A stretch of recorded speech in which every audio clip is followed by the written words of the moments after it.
क्या एक गांव की महिलाएं भारत को पाकिस्तान के अगेंस्ट एक वॉर जिता सकती है? इम्पॉसिबल लगता है, राइट? ये कहानी है भुज की। इस स्टोरी पर हाल ही में भुज द प्राइड ऑफ इंडिया नाम की एक फिल्म आ रही है। लेकिन इतना क्या खास है इस बैटल में? Why was it so important? और आम जनता ने इस वॉर को जीतने में सेना की कैसे मदद की? In the next few minutes हम एक ऐसी रियल कहानी सुनाने वाले हैं जो सुनने में इम्पॉसिबल लगती है लेकिन सच है।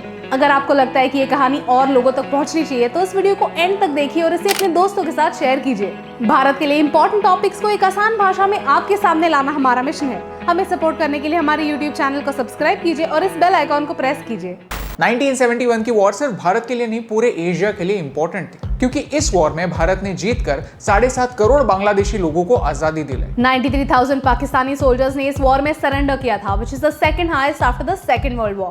इस वॉर में शायद पहली बार इस बड़े लेवल पर भारत के तीनों arm forces, Indian army, navy और एयर फोर्स एक साथ लड़े थे। लेकिन ये वॉर क्यों हुई? बांग्लादेश तब ईस्ट पाकिस्तान के नाम से जाना जाता था। ईस्ट पाकिस्तान और वेस्ट पाकिस्तान के कल्चर में बहुत ज्यादा डिफरेंस था। 3 मिलियन बांग्लादेशी लोग पाकिस्तानी सोल्जर्स के हाथ मारे गए थे। इस ब्रूटैलिटी के अगेंस्ट भारत ने भी यूएन में आवाज उठाई थी। यूएन को कन्विंस करने की कोशिश की थी कि इंटरवीन करे, नहीं तो एक बड़ी वॉर होने के चांसेस हैं। लेकिन यूएन ने कड़े कदम नहीं उठाए और जिसका डर था वही हुआ, वॉर। 8 दिसंबर को पाकिस्तानी एयरफोर्स ने भारत के 12 फ्रंटलाइन एयर स्ट्रिप्स पर एक एयर स्ट्राइक की। ये एक प्रीएम्प्टिव एयर स्ट्राइक थी। प्रीएम्प्टिव यानी भारत के कुछ एक्शन लेने से पहले ही हमारी ताकत को रोकने की कोशिश की गई थी। And it's true. हिस्टोरिकली जब से वायुसेना वॉर्स का हिस्सा बनने लगी है, तब से एक सिंपल इक्वेशन बन गया, the one who controls the sky controls the war. जिसकी पावरफुल वायुसेना होती है वो वॉर को डोमिनेट कर पाता है, और पाकिस्तान ने हमारी वायुसेना को वीक करने की कोशिश की। भुज के एयर स्ट्रिप पर 14 नेपाम बॉम्ब्स ड्रॉप किए गए। लकीली हमारे फाइटर जेट्स तो बच गए थे, लेकिन पूरी एयर स्ट्रिप डिस्ट्रॉय हो गई। और बिना एयर स्ट्रिप के प्लेन्स किस काम के? एयर स्ट्रिप रिकंस्ट्रक्ट करने की जरूरत थी। इंडियन आर्मी और बीएसएफ के जवानों को मिलाकर भी इन टोटल सिर्फ 110 लोग थे, और जिस काम को महीने लगने चाहिए थे उसे कंप्लीट करने के लिए सिर्फ कुछ घंटे थे।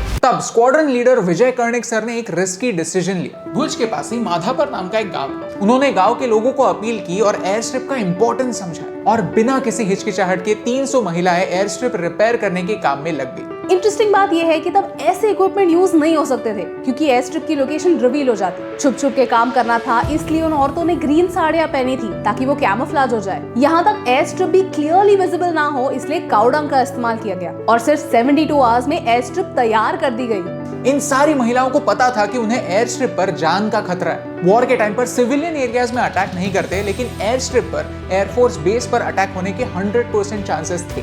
और 72 आवर्स में न जाने कितनी बार सायरन्स बजे, और इन 300 महिलाओं को बंकर्स में भागना पड़ा। Remember, these were not trained soldiers, these were mothers, जिन्होंने अपने बच्चों को पड़ोसियों के पास छोड़ दिया था बिना किसी गारंटी के कि वो वापस आ पाएंगे या नहीं। इस एयर स्ट्रिप की वजह से हमारी एयरफोर्स वापस हमारी बॉर्डर्स को प्रोटेक्ट कर पाई।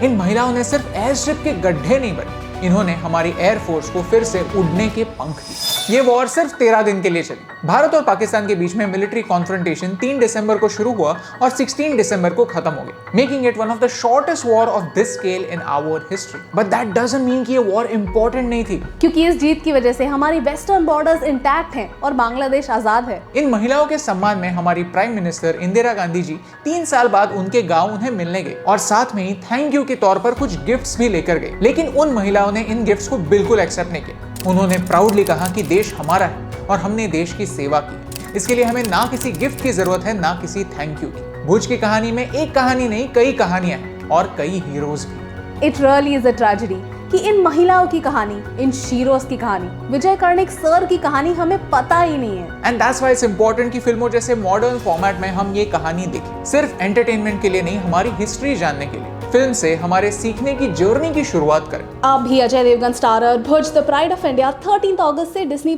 हॉटस्टार पर देख सकते हैं। हम हमेशा सोचते हैं कि हम तो कॉमन लोग हैं, हम क्या कर सकते हैं, लेकिन इन महिलाओं ने खुद से पूछा कि हम क्या कर सकते हैं। और इन 2 लाइंस में सिर्फ एक छोटा सा डिफरेंस है, एटीट्यूड का डिफरेंस। अगर आपको ये कहानी पसंद आई तो इसे अपने दोस्तों के साथ शेयर कीजिए, क्योंकि ये कहानी हम सब के लिए एक रिमाइंडर, जैसे भगवान राम को लंका तक पहुंचाने के लिए वन के हर प्राणी ने मदद की, अपनी अपनी शक्ति के अनुसार, अपनी अपनी कैपेसिटी से पानी पर पत्थर को फ्लोट करवाया था। बेसिकली एक इम्पॉसिबल टास्क को पॉसिबल करके दिखाया था। उसी तरह जब हम थोड़ी सी इच्छा दिखाते हैं, अपने अपने फील्ड में कुछ करते हैं, कभी पेड़ों को पानी देते हैं, कभी घर के बाई के बच्चों को बुक्स देते हैं, या कभी किसी गरीब को खाना खिलाते हैं, तब हम देश के गड्ढे भरते हैं और उसे फिर से उड़ने का मौका देते हैं। और इस उड़ान का हिस्सा आपको बनाने से मुझे फर्क पड़ता है।